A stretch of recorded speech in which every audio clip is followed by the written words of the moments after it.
નમસ્કાર દોસ્તો, શ્રીજી ક્લાસીસમાં તમારું સ્વાગત છે.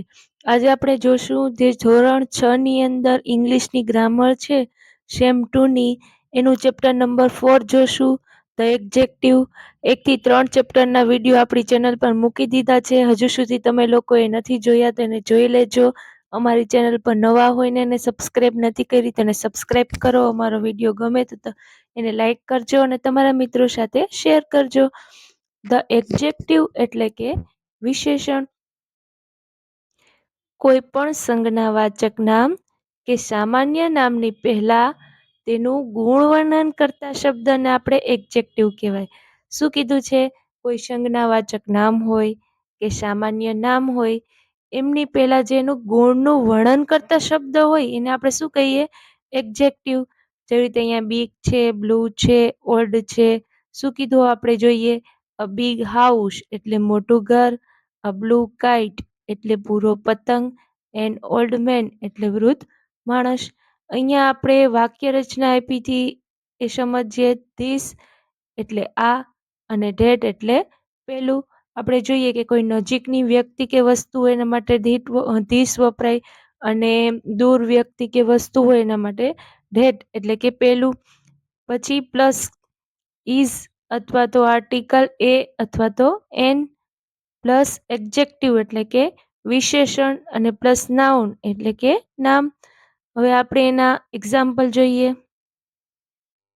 This is a big house. આ મોટું ઘર છે.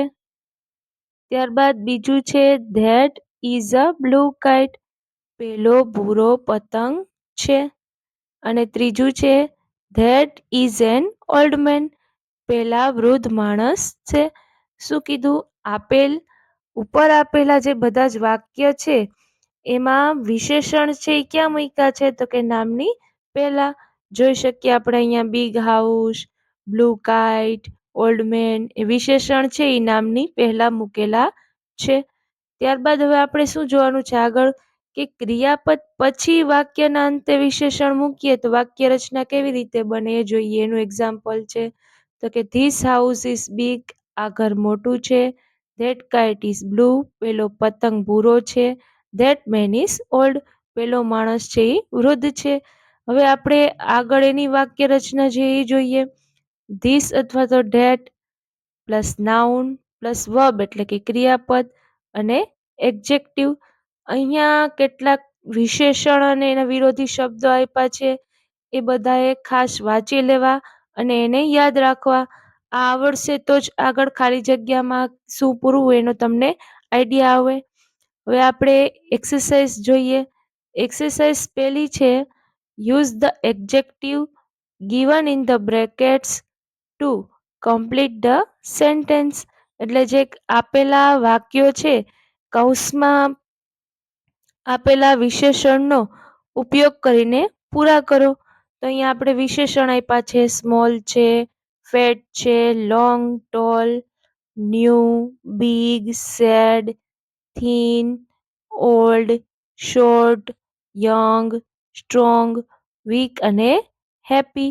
આ જે વિશેષણો આપ્યા છે એનો ઉપયોગ કરીને આપણે અહીંયા આગળ વાક્ય બનાવવાનું છે. તમે પેલું છે this is a fat boy. આ એક જાડો છોકરો છે. This boy is fat. આ છોકરો જાડો છે.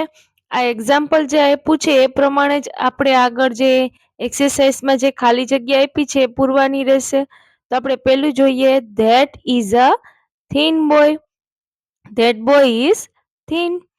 ત્યારબાદ આપણે અહીંયા બીજું જોઈએ.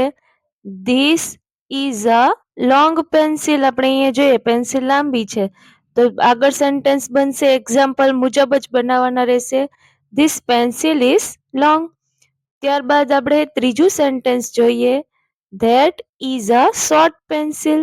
That pencil is short. ચોથું છે this is an old main. આપણે અહીંયા જોઈ શકીએ કે અહીંયા આર્ટિકલ એન આપેલો છે એટલે આપણે અહીંયા ઓલ્ડ લખ્યું છે. This is an old main.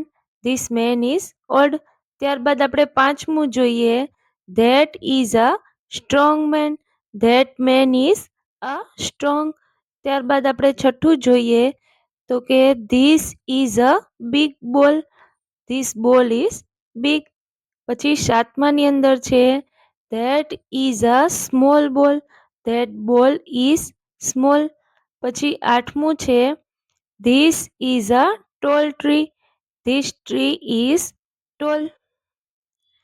પછી નવમું છે that is a short tree. That tree is short. પછી દસમું છે this is a new book. This book is new. પછી 11મું છે old. That is an old book. That book is an old. ત્યારબાદ 12મું છે this is a young man. This man is young. પછી 13મું બનશે that is an old man. That man is old. પછી 14મું બનશે this is a happy boy. This boy is happy. ત્યારબાદ 15મું છે that is a sad boy. That boy is sad. બીજું છે fill in the blank with the adjectives given in the brackets. કૌંસમાં આપેલા વિશેષણો વડે ખાલી જગ્યા પૂરો. અહીં આપણે કૌંસમાં જે વિશેષણ આપ્યા છે એનું આપણે પહેલા ગુજરાતી કરીએ. એટલે કે થીક એટલે કે જાડું, બિગ એટલે કે મોટું, બ્યુટીફુલ એટલે સુંદર, ઓલ્ડ એટલે ઓલ્ડની અંદર બે મિનિંગ થાય. ઓલ્ડ એટલે જૂનું અને ઓલ્ડ એટલે વૃદ્ધ. પછી સ્ટ્રોંગ એટલે સશક્ત. પછી અગલી એટલે કે કદરૂપું અથવા તો બેડોળ. પછી કોલ્ડ એટલે ઠંડુ, થીન એટલે પાતળું, ન્યૂ એટલે નવું, સોફ્ટ એટલે નરમ અથવા તો પોચું, હોટ એનો મિનિંગ થાય ગરમ. પછી શોર્ટ એટલે ટૂંકું અને યંગ એટલે કે યુવાન. આપણે પહેલા જોઈએ પ્રથમ પ્રશ્ન. Your friend is thin but my friend is fat. તારો મિત્ર છે એ પાતળો છે પણ મારો મિત્ર છે એ જાડો છે. એવી રીતે બીજું આપ્યું છે the peacock is beautiful bird. મોર છે એ સુંદર પક્ષી છે. But the crow is an ugly bird. પણ કાગડો છે એ કદરૂપું પક્ષી છે.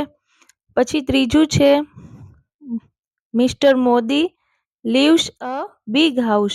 શ્રીમાન મોદી છે એ મોટા હાઉસમાં રહે છે. એનું ઘર છે એ કેવું છે તો કે મોટું, મોટા ઘરમાં રહે છે. But his brother has a small house. પણ તેના ભાઈનું ઘર છે એ નાનું છે. પછી ચોથું છે મોહન ઇઝ ટોલ. મોહન છે ઊંચો છે. But his friend is short. પણ તેનો મિત્ર છે એ નીચો છે. પછી પાંચમું છે look at my new bicycle. મારી નવી સાયકલ જુઓ. ત્યારબાદ આપણે છઠ્ઠું જોઈએ look at that old man. વૃદ્ધ માણસને જુઓ. He can not walk. તે ચાલી શકતો નથી. ત્યારબાદ સાતમું છે Ram is a strong man. Ram છે એ સશક્ત માણસ છે. But Bharat is weak. પણ ભરત છે એ નબળો છે. આઠમું છે Harishbhai is an old man. Harishbhai છે એ વૃદ્ધ માણસ છે. But Mohit is a young man. પણ મોહિત છે એ યુવાન છોકરો છે અથવા તો યુવાન માણસ છે. પછી નવમું છે ટી ઇઝ હોટ. ચા છે એ હોટ એટલે કે ગરમ છે. The grass is soft. ઘાસ છે એ સોફ્ટ એટલે કે નરમ છે. નરમ અથવા તો પોચું. Ice cream is cold. આઈસ્ક્રીમ છે એ ઠંડુ છે. 12મું છે ધીસ બુક ઇઝ થીન. આ બુક છે એ પાતળી છે. But that book is thick. પેલી બુક છે એ જાડી છે.